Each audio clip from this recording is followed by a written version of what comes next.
नमस्कार मित्रों, स्वागत है आपका मेकर ऑफ मॉडर्न टीचर पर। कैसे हैं आप सब? आशा है आप सब अच्छे होंगे। हम लोग संस्कृत भाषा शिक्षण विधि की प्रश्नोत्तरी श्रृंखला को शुरू किए हुए हैं, जो कि जे टेट के पेपर 2 में आपको संस्कृत भाषा शिक्षक के लिए उपयोगी है। साथ ही साथ सी टेट में, JSSC PGT में, इसके अलावा और भी TGT व PGT संस्कृत के लिए आपको उपयोगी है। ये संस्कृत के पेपर में पूछे जाने वाले महत्वपूर्ण प्रश्नों की एक श्रृंखला है जो संस्कृत भाषा शिक्षण विधि पर आधारित है। इसमें कुल 8 श्रृंखलाएं, 8 सीरीज आएंगे, 8 क्वेश्चन के वीडियोज़ आएंगे। अभी चौथा वीडियो हम लोग आज देख रहे हैं अध्याय 4 के रूप में। इसके बाद अगले वीडियोस में हम लोग किसी ऐसे ही टॉपिक को उठा करके फिर कंप्लीट करेंगे। संस्कृत भाषा शिक्षण विधि को यदि आप इन 8 वीडियोस में देख लेते हैं तो आपके शिक्षण विधि से बनने वाले सवाल जरूर क्लियर हो जाएंगे आसानी से। चलिए ज़्यादा देर न करते हुए हम लोग अब शुरू करते हैं। दंडान्वय विधौ दंड कस्य सूचकः अस्ति। अब अभी हमने पिछले वीडियो में इसके बारे में पढ़ा था कि पद्य शिक्षण में जो अन्वय होता है वह अन्वय 2 प्रकार का होता है। एक होता है खंडान्वय और एक होता है दंडान्वय। खंडान्वय जो होता है वह साहित्य से संबंधित होता है और दंडान्वय जो होता है वह व्याकरण से संबंधित होता है। तो अर्थस्य, शब्दस्य, लुगड़स्य, वाक्यस्य, ये वाक्य पर आधारित होता है। अभी आपने पढ़ा था ये वाक्य पर आधारित होता है। दंडः का अर्थ हो गया वाक्य। ऑप्शन नंबर डी हो गया। चलिए आगे पढ़ते हैं हम लोग कि संस्कृत भाषा शिक्षणे अयम विधि उत्तम, किस विधि का सर्वाधिक उत्तम विधि के रूप में प्रयोग किया जाता है। तो यहाँ हम देखते हैं प्रयोजन विधि, व्याकरणानुवाद विधि, अव्याकृति विधि और प्रत्यक्ष विधि, यानी कि उसी भाषा में संस्कृत को संस्कृत में ही सिखाना। डायरेक्ट मेथड जो आपने पढ़ा होगा, डायरेक्ट मेथड। मातृभाषा का अनुवाद जो है, मातृभाषा में अनुवाद नहीं किया जाता है, ये उसी भाषा में अनुवाद करने बोलता है। तो ये प्रत्यक्ष विधि इसका सही आंसर हो जाएगा। ये सबसे उत्तम विधि है, मानी जाती है अभी वर्तमान के समय में। आगे हम देखते हैं कि लेखन कौशलाभिवृद्धिये का पद्धति उपयोगी न भवति। लेखन कौशल के अभिवृद्धि में, बढ़ाने में, सहायक में करने के लिए कौन सा पद्धति उपयोगी न भवति। अनुकरण विधि, जेक्टॉट विधि, मॉन्टेसरी विधि, प्रत्यक्ष पद्धति। अनुवाद विधि से ही बढ़ता है, जेक्टॉट विधि से ही बढ़ता है, मॉन्टेसरी विधि से ही बढ़ता है। और ये जो है ना, ये उसके लिए नहीं है, ये भाषण कौशल यानी स्पीकिंग स्किल, श्रवण, इसको इसके लिए बढ़ाया जाता है प्रत्यक्ष पद्धति। अब उसके आगे हम लोग देखने जा रहे हैं गीत नाट्य पद्धति। गीत नाट्य पद्धति भवति, कि गीत नाट्य पद्धति किसमें होता है। गीत शब्द आ गया है, यानी गीत गान अभिनय। तो यह पद्धति किसमें किया जाता है। ये बच्चों के लिए जो है ना, हम लोग जानते हैं खेल विधि, क्रीड़ास्ततः खेल विधि जो होता है उसका प्रयोग किया जाता है। इसमें गान प्लस अभिनय दोनों का प्रयोग किया जाता है। तो गान प्लस अभिनय का प्रयोग किसमें किया जाता है, पद्य शिक्षण के लिए किया जाता है। ठीक है। पांचवा जो हम लोग देखने जा रहे हैं कि व्याकरणस्य पाठ योजनायाम महत्वम दीयते। व्याकरण की पाठ योजना में महत्व किसका दिया जाता है। आदर्शवाचनम, आत्मीकरणम, प्रयोगः, अभ्यासः च अभिनयम। आदर्श वाचन से व्याकरण नहीं हो पाएगा। आत्मीकरण कर ले, यानी कि एक तरह से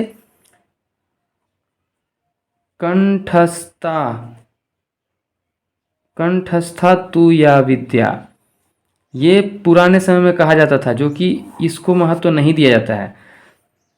प्रयोगा अभ्यास, अच्छा जितना प्रयोग करेंगे उतना सीखेंगे, ये इसमें होता है। अभिनय से व्याकरण नहीं सिखाया जाता है, अभिनय विधि को हम व्याकरण में नहीं रखते हैं, इसीलिए 4 नंबर यहाँ जो होगा डी नंबर ऑप्शन गलत हो जाएगा, ऑप्शन नंबर सी यहाँ पर सही रहेगा। चलिए आगे देखते हैं हम लोग।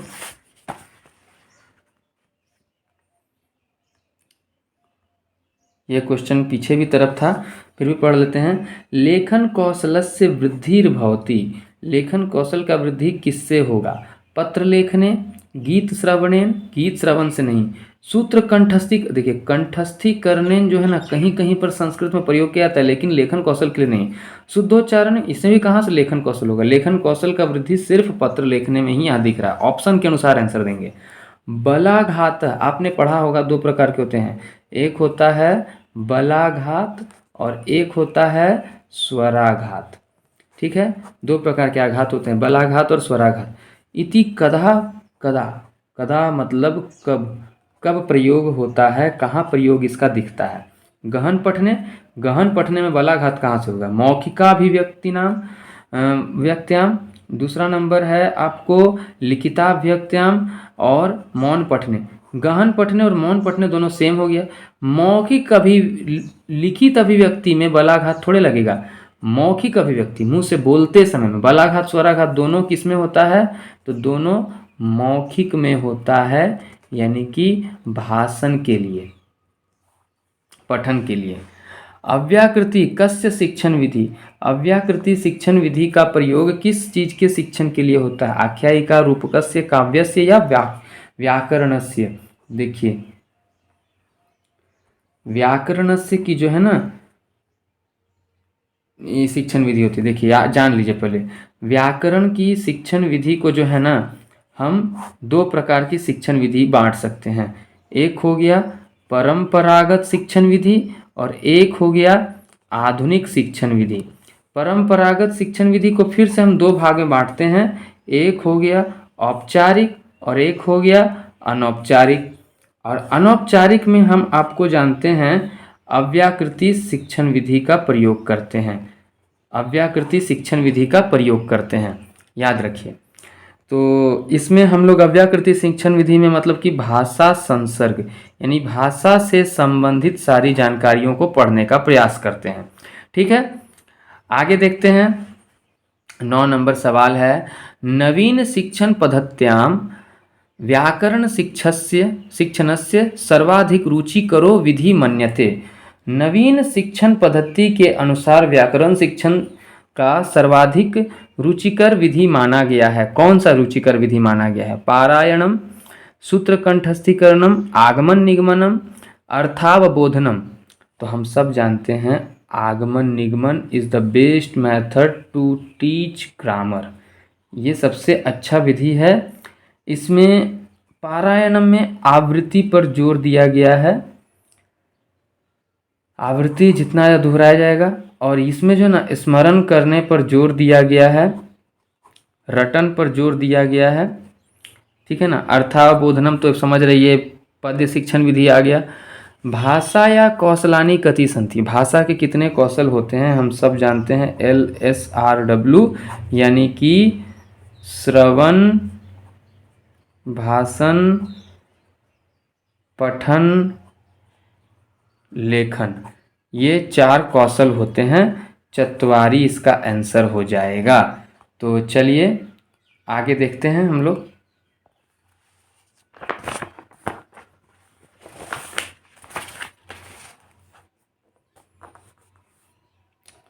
यहाँ सवाल है कि संभाषण योग्यताया विकासे सहायक विधि अस्ति। संभाषणस्य योग्यताया विकासे, संभाषण की योग्यता के विकास में सहायक विधि कौन है? संभाषण यानी कि स्पीकिंग स्किल, इसका योग्यता का विकास में सहायक विधि कौन है? सूत्र विधि, सूत्र विधि व्याकरण के अभ्यास के लिए है, याद रखिए। व्याख्या विधि, व्याख्या विधि भी आपको संभाषण में नहीं आता है। कंठस्थीकरण ये रटने पर जोर देता है। अब भाषा संसर्ग, अव्याकृति, ये अव्याकृति विधि के अंतर्गत आता है। तो भाषा संसर्ग इसका जो है ना सबसे प्रमुख विधि कहला जाएगा।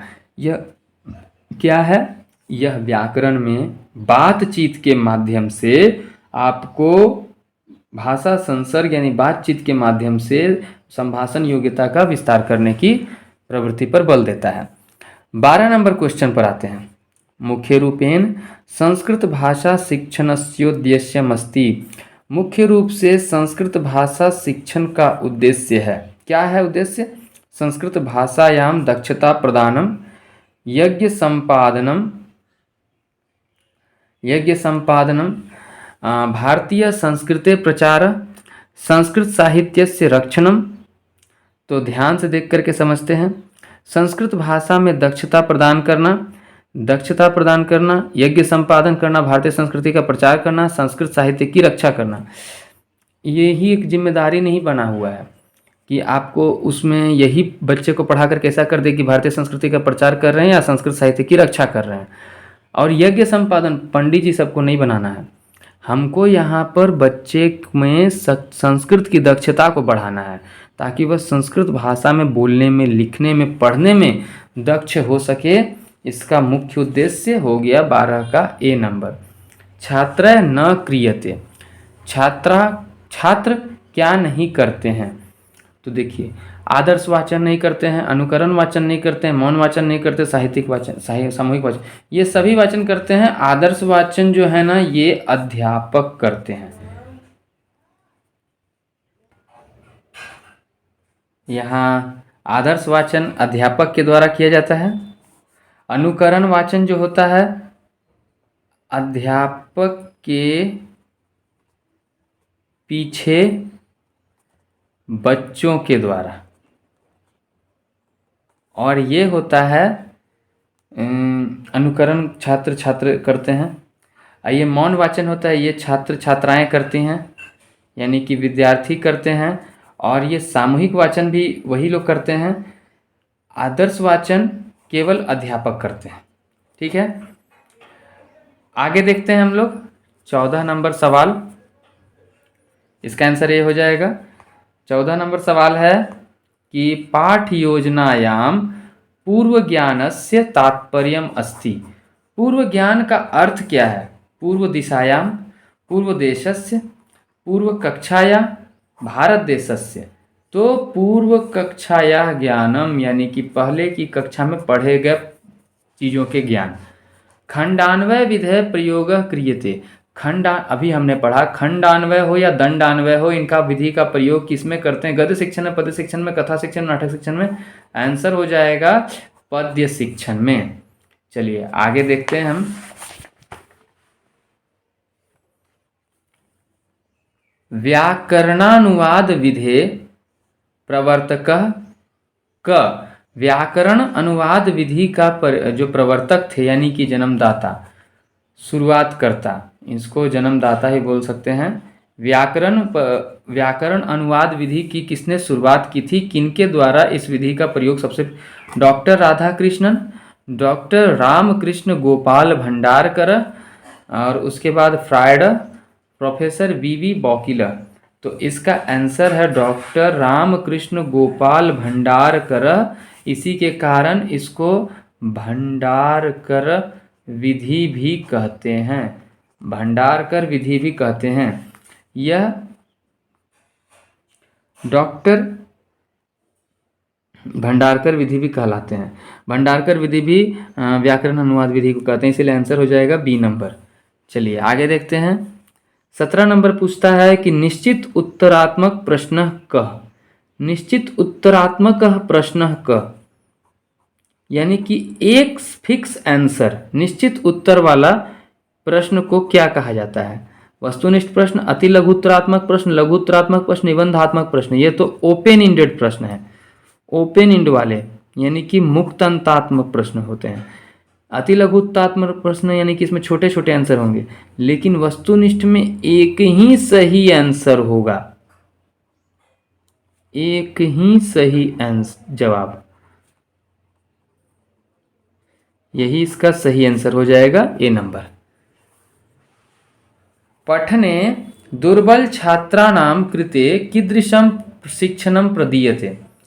पढ़ने में दुर्बल छात्रों के लिए किस प्रकार की शिक्षा दी जाती है। याद रखिए, जो पढ़ने में दुर्बल रहते हैं ऐसे छात्रों को गद्य शिक्षण, पद्य शिक्षण, उपचारात्मक शिक्षण, कथा शिक्षण। तो हम जानते हैं जब दुर्बल छात्रों की बात की जा रही है तो उनका उपचार करना होगा। तो उपचारात्मक शिक्षणम, रिमेडियल टीचिंग यानी कि निदानात्मक शिक्षण। प्रोफेसर वी बौकिल महोदयेन संस्कृतशिक्षणे कस्य विधे प्रयोगः कृते। वी बौकिल महोदय के द्वारा संस्कृत शिक्षण में कौन सा विधि का प्रयोग किया गया। अनुवाद विधि, प्रत्यक्ष विधि, पाठशाला विधि, पाठ्यपुस्तक विधि। प्रत्यक्ष विधि का मतलब है उसी भाषा में, मातृभाषा का प्रयोग नहीं होगा। अनुवाद मतलब कि नहीं होगा, अनुवाद का प्रयोग नहीं सिखाना है। विश्लेषणात्मक और संश्लेषणात्मक, इसमें जो प्रयोग हो रहा है वह विश्लेषण और संश्लेषण के आधार पर हो रहा है इसका प्रयोग। और प्रत्यक्ष विधि, इस विधि को ही कहा गया है प्रोफेसर बौकिल महोदय का विधि। ठीक है, आगे देखते हैं कि छात्रस्य ज्ञानात्मक क्षेत्रस्य परीक्षणं कथं क्रियते। छात्रस्य ज्ञानात्मक क्षेत्रस्य परीक्षणं कथं क्रियते। ज्ञानात्मक क्षेत्र का, उसके ज्ञान के क्षेत्र का, वह कितना जानता है, इसको जानने के लिए किस प्रकार की परीक्षा लिया जाता है। दर्शनेन, परीक्षया, मूल्यांकनेन, भाषणेन। तो ध्यान दीजिएगा, जो हम मूल्यांकन कर रहे हैं ये किसके लिए कर रहे हैं, किसके द्वारा करते हैं, परीक्षा के द्वारा करते हैं। यह इसका आंसर हो जाएगा। चलिए आगे हम देख लेते हैं।